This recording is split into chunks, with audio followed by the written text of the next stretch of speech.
Alright, so my article that I read really focuses on the growth of deportation in the United States.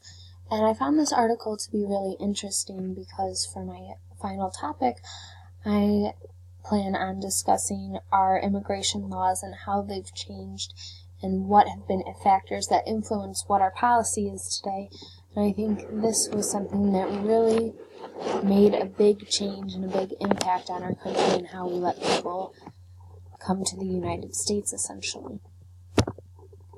So this article focused on two main acts. The first being the Act of 1921, and then the more prominent one in the article was the Act of 1924. So both of these acts imposed many restrictions on immigration. The big restriction was not letting people into the country what is considered illegally anymore. It was now required that they have some form of a visa or some form of inspection upon entering our country. Otherwise, the Act of 1924 essentially eliminated the statute of limitation on deportation for all forms of unlawful entry. So this act really focused on that and made it very hard for anyone to get in our country without that proper documentation. Whereas beforehand, deportation was not prominent at all, so many people were entering in our country as what we now today see as illegally. So because of these new acts, Border Patrol began making unwarranted arrests for people coming into the country illegally, which was a big problem because they weren't actually a law enforcement agency, so they didn't actually have the right to make these unwarranted arrests, and this led to us even putting stricter policies in place on deportation in order to kind of stop this from happening and have a better way of handling these situations. So these policies deprived aliens in deportation proceeding rights protected by the 4th and 5th Amendments. So at this time we're really trying to transition and figure out what is the best way to have a process to get people into our country in a manner that we see fit. And at the time, it didn't seem as though it was quite working out how we wanted it to. It did seem like there were a lot of issues and rough patches with these acts in the beginning. The deportation laws essentially at this time caused a lot of legal discourse and unjust deportations.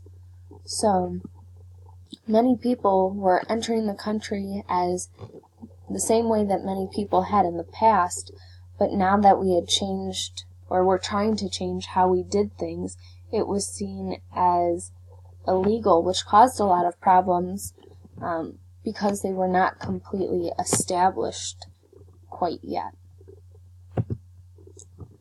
So the results of these acts, a number of deportations began to increase, and our funds began to deplete in doing so.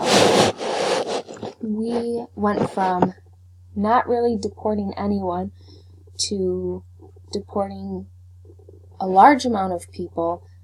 Anyone that did not have any documentation or did not go through any processing or checking of their backgrounds or anything like that, we essentially deported.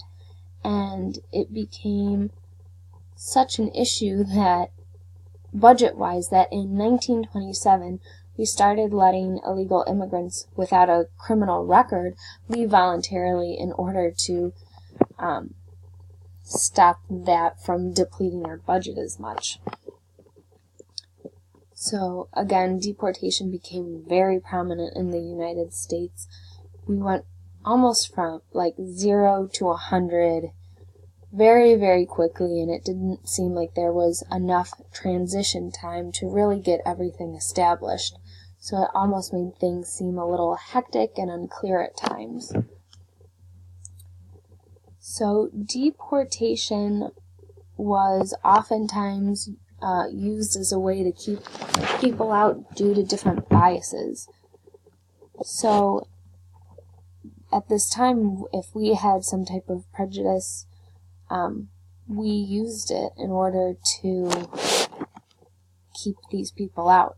The first time this was actually seen was in 1875, when Congress banned prostitutes from entering our country in order to keep Chinese women from entering. That was specifically targeted to Chinese women at that time, because they did not want to see an influx of Chinese people entering our country. And then again in the 1880s, where we continued to ban people from entering, such if they were mentally disabled, people with disease, different things like that. We used deportation to keep them out. But this time in the 1920s, this is the first time that it became very prominent, and that we began to see it on a regular basis, not with just someone that we held some type of prejudice to, but just if they didn't have the proper form of documentation or anything like that. So the influences that the deportations and everything had on immigration. Less people wanted to immigrate to the United States. The reason being, it caused a lot of fear and panic in many people, including those people who were already in our country, as to what is seen as illegally. Many people were worried that it would cause separation from their family. And not only were they concerned about being separated from their family, but it was really just seen as a hardship that was much bigger than the offense that was committed. Most of these people that were considered to be illegally entering our country really didn't do anything wrong.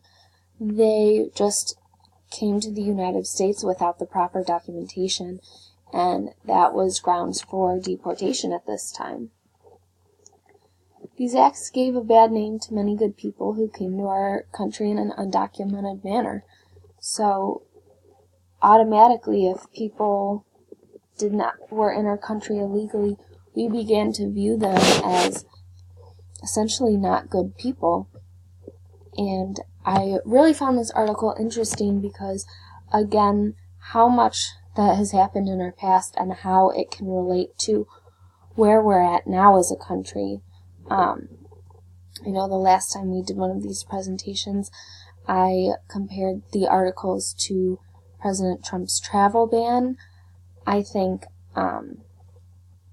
another interesting way we can take this article and compare it to something in current events is in comparison to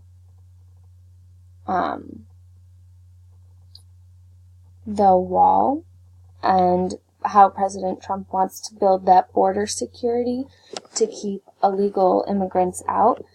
I think that's a fear that has come back, that many people don't like the idea of people coming here illegally when they might not have a better situation from where they're coming from. So I think that's something that's really important that we can take away from this article and really bring it into where we're at with our country today.